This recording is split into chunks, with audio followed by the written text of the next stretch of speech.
first Showtime This is your special. first ever Showtime special. And in the middle of the special taping, Floyd Mayweather and 17 different guys. I think it was more than that. 20 different guys.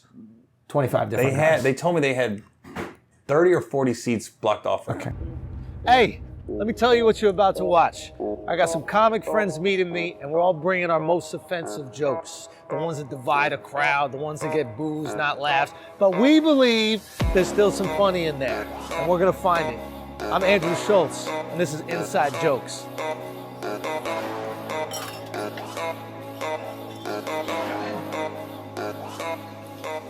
Let us begin. What I think a lot of people don't understand about stand-up is it's not something that you can learn. It's something that you hone.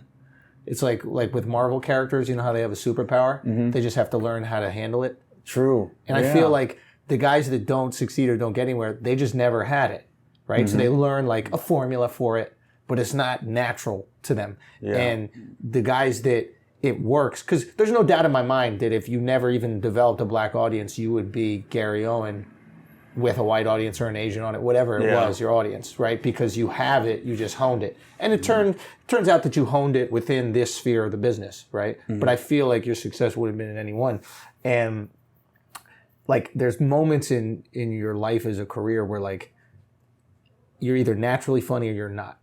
And I remember I was watching some clips of yours before we did this because I just wanted to familiarize myself, and I saw that clip of you're shooting your special and Floyd Mayweather walks in the middle of your special, it looks like. Okay, so this is, you're shooting your Showtime special. Is your first one or? Yeah, first Showtime special. This is your special. first ever Showtime special. And in the middle of the special taping, Floyd Mayweather and 17 different guys. I think it was more than that. 20 different guys. 25 different guys. They told me they had 30 or 40 seats blocked off. Okay, so for your Showtime special, Floyd Mayweather walks in with 40 guys in the middle. So he interrupts your fucking set to walk in, right? And I got the crowd right in the pocket. Like You're they're already right humming. there. You're already cooking. Yeah. He walks in. Okay. Right. Now, most people in that situation, especially during a special, is I'm going on autopilot. I know what I'm going to say. This is the beginning. This is the end. Let me get these jokes out. We'll deal with it in the edit. I'm not going off the cuff. I'm not relying on the natural funny. I'm doing the act. I know the act. Okay? And then Floyd Mayweather walks in. Do you even think for a second he ruined it? No. You know what's crazy? I kept wondering why there was an empty pocket of seats in the front. Like I'm on stage going, fucking, where's the seat filler? Like literally, because it was like, I didn't realize. Professionalism over here? Right. Come on. Mandalay Bay. Yeah. Show sold out. Yeah. Why is there like second row, the entire row empty? Yeah. 30. Yeah. It was an eyesore for me. I was like, what the fuck? That's why on stage I'm gonna be like, and then I don't know it's him at first. I thought a fight broke out because there's chaos and security is going up there, right? So they're walking. This clip's on YouTube, by the way. Everybody can watch it. Yeah, they're walking, and then they come down, and then I see, I go, oh, Floyd! Yeah. It just popped in my head, like, Floyd! And then I don't know, they just kept coming. And they weren't, and now the crowd's distracted. Like, one, it's Floyd Mayweather. Yeah. Two, it's a lot of people, and now they're just, I'm like, fuck. So I gotta address it. Yes. So I just said, I really appreciate you bringing all the Grand Rapids. Yeah, that's you good. know what I mean? Like that one. And then I go, I said, I understand why you're late. I go, how the fuck do you get 30 people to just be like, hey, Rick, Terry, Jimmy, let's go. Bill, where's Bill? Where's John? You know, they're like, fuck, guys, we gotta go. I love how all Floyd's friends are white guys. Yeah, right. Jamal, Tyrone. I didn't want to do traditional black names. I was gonna go biblical. John, Isaiah, and I don't even remember what I said. I just know he was cracking up. Yeah, and then there's good shots too. Like the camera guys got right on it. You can see Floyd's got that stupid fucking hat, that like newspaper boy hat. Yeah. And there was some kind of front row. You're ripping on him, and he was next to some white dude. Oh yeah, because Floyd's people was like, the white dude was like, literally his face dropped. He goes, he was like, fuck. I think it was part Floyd and like, oh shit, I don't have a choice. This guy's gonna sit next to me. Yeah. You know, so it wasn't one block of seats. They had to kind of like spread out everywhere. Well, people start moving. Yeah. Like people start getting up and shifting, and I'm like, dude, right in the middle. And it's not like this wasn't a special. Like my next one I'm doing June 8th, right in San Antonio. Yeah, it's 2 shows. That's right. So edit it. This was a one and done deal. Mm-hmm. There weren't 2 shows. I had to get this right. Yeah. And I'm like, So it just worked out that it came out organically and okay. Yeah. Did you keep it in the special, or that's a different clip? No, they kept it in the special. Yeah, it was in there. And then how do you transition back into jokes? I can't remember. I don't know. I don't think it's in the clip. Well, the special it is. If you ever watched the whole special, True Story, right? It's in there. Somehow I got them back. I don't know. It was about, if I was doing 60, it was about 40 minutes in. Because I remember the clock being up 40-something when it happened. So it could be anywhere between 41 and 49. Right. I just remember there was definitely a 4 on the clock. And I was like, I don't know. I knew I had a good closer. So I was like, no matter what, even if I'm just tap dancing these last 10, I know I'm going to get them in the end. Yeah. I had a strong closer. So I was like, I don't know how I got them, but it's what it was. It was a slow transition. Because I talked about, I don't even know 30 people. I don't have 30 friends. I said, I got 2. That's what it was. And I started talking about my 2 friends. And then you're like, boom. And then I got back into my bits, right? Yeah, because I talk about my road manager, Brad. And, the joke, they did edit that out. I did a joke and it didn't work, but it gave the audience a chance to breathe and come down. It actually worked. It did okay, but it was enough to give them a chance to breathe, then I could get back into my shit. What do you mean by a chance to breathe? There was they were distracted.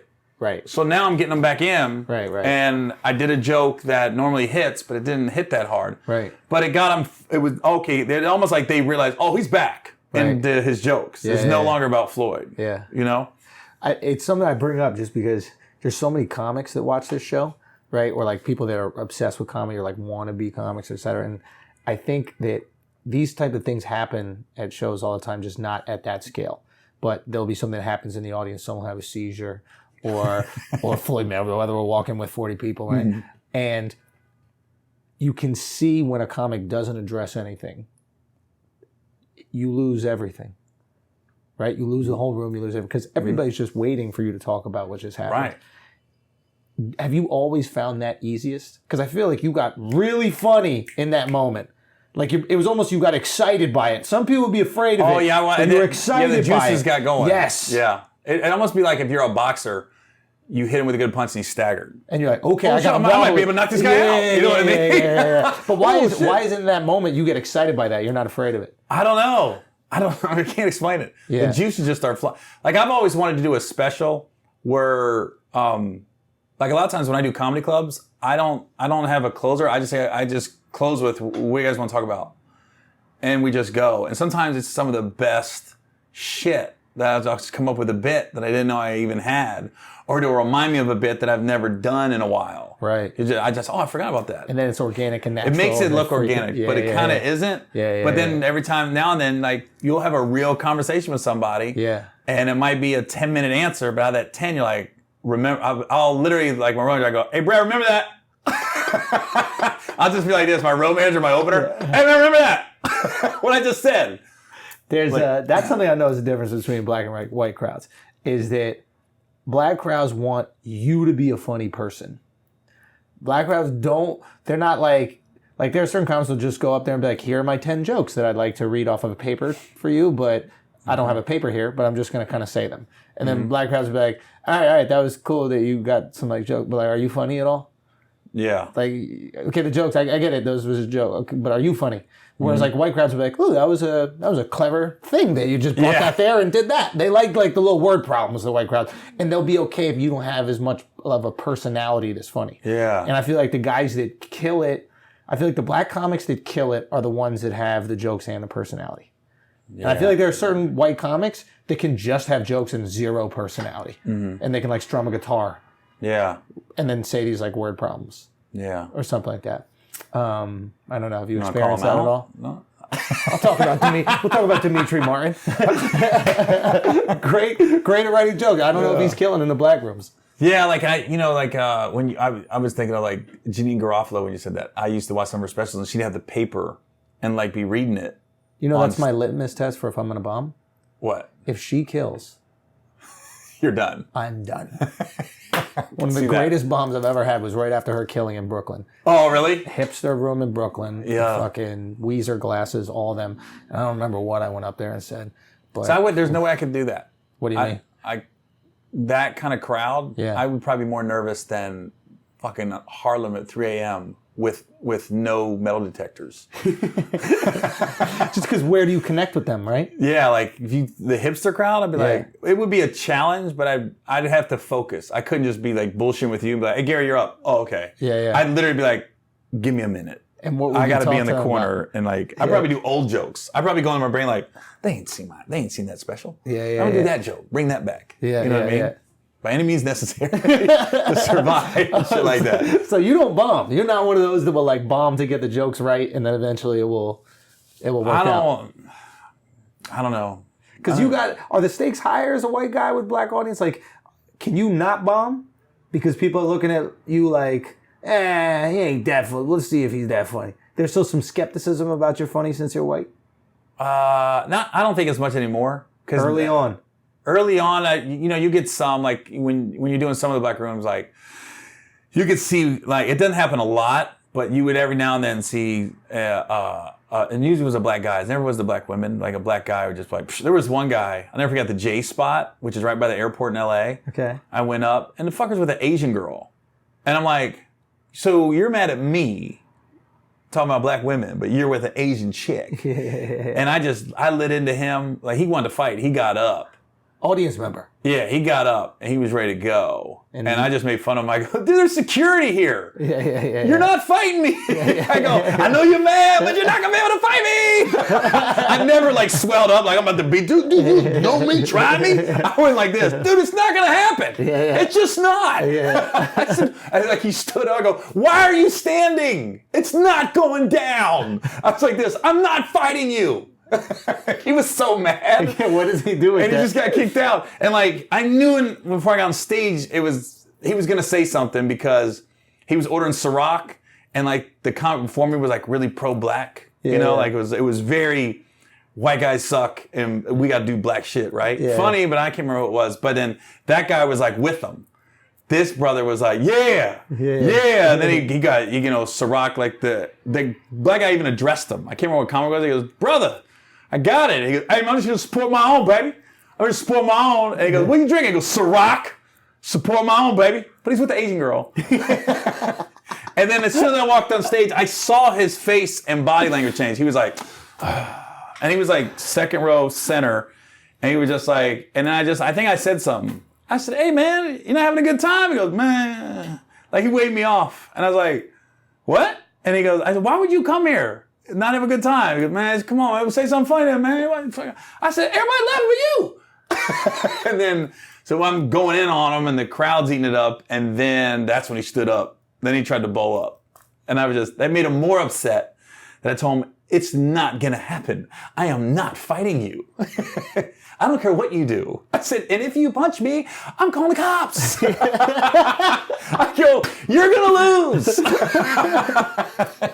They kicked him out and everything. And then they had to walk me out through a side door. Right. So just to play it safe. Yeah. I got, Caroline's, I got escorted out the back because they were worried about some Italian people wanting to kick my ass after the show. Why? Yeah. I can't remember. Like the few white people that show up. Oh, and they were so loud. And at first they were in my corner, and then they were just interrupting the show. Right. Yeah. And I just had to finally tell them. I said, "Guys, you got to be quiet. You're fucking it up." And I can't remember, but I started going in, and then Carolines don't play that shit, and they kicked them out. And I wasn't worried about the guy that was loud. The last guy stood up. He just went, "Have a good rest of the show," and just left. And then when they left, I go, the last guy's the guy I'm worried about. I'm not worried about the other 8 that were yelling. That last one. And then Caroline's, when the show was over, they said, "Do we got to take you out the back?" They go, "They're up top waiting. And we can't do nothing because they're not threatening inside. you. They're on the sidewalk." Yeah.